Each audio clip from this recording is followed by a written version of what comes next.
So my final project is a style checker according to the 112 style guide. The purpose of this was to pretty much make it easier for 112 students to quickly go through and check their style, especially on longer homework assignments.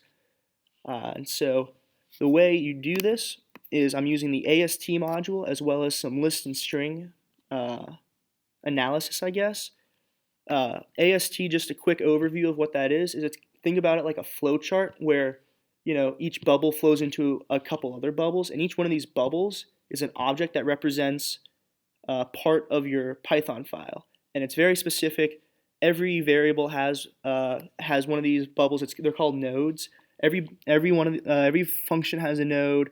All the variables have nodes. For loops, if statements, everything. It's all built into this AST. So by analyzing it, we can find a lot of different specific style issues, and so that's what I'm going to do today. So today I have two things. I have demo and my homework 9. This is the homework 9 that I actually submitted. So it'll give you a sense of what it's like to use a much larger file. Then demo 1 is just it's is prime and nth prime, which is what we see in class a lot. So I'm going to come over. AST and tkinter, the two modules I'm using, they're both built into Python, so you don't have to download anything. You just have to run it like you would any other Python file. You bring it up to this screen. Each screen has has a menu bar that tells you what you're looking at and some instructions that teach you how to navigate. What this is pretty much saying is it says click here, open the file, brings up this, which should look familiar to everyone or to everyone who has a Mac, because it's just Finder. You can open up demo 1. And it brings you to this screen, the overview screen. Here we can see these are actually all the different violations, and you can go into all of them. I don't have time to do it right now, but you can look at it. The one I'm going to highlight is function names.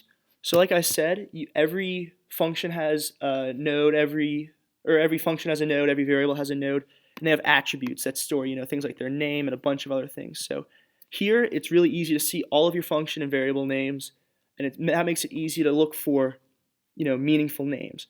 Meaningful names is one of the hardest things to check style for because it's very subjective. You can't really do it with a script. So what I've done here is I've made it easy for you to look through all of it really quickly and look for things that might not be meaningful. So right now F and G aren't meaningful. They don't relate to anything. They don't give you any information about what they store. So if you look over, you see not only do you see is prime and nth prime like this window suggests, but you also see f and g and nth prime right here and here. That's actually just found and guessed. I just took it out for the purpose of this.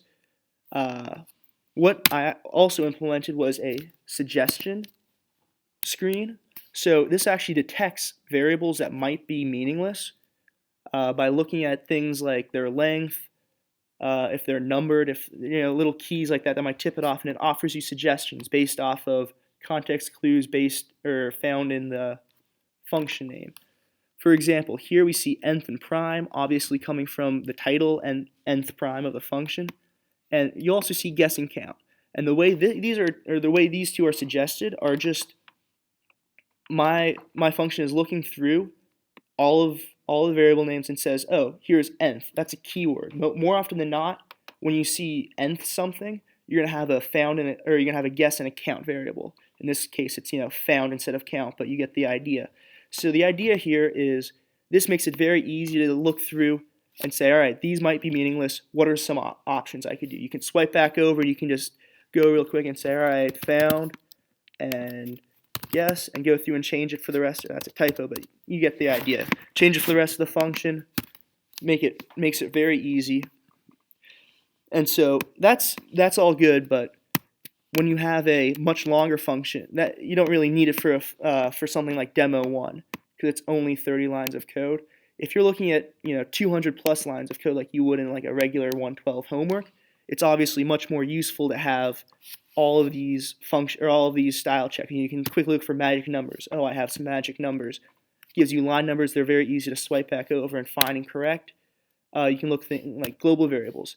No global variable errors because it was a homework I submitted, so I made sure I had pretty good style. Here you can see function variable names is a much longer list. It's much more you see a lot more. You can look at camel casing.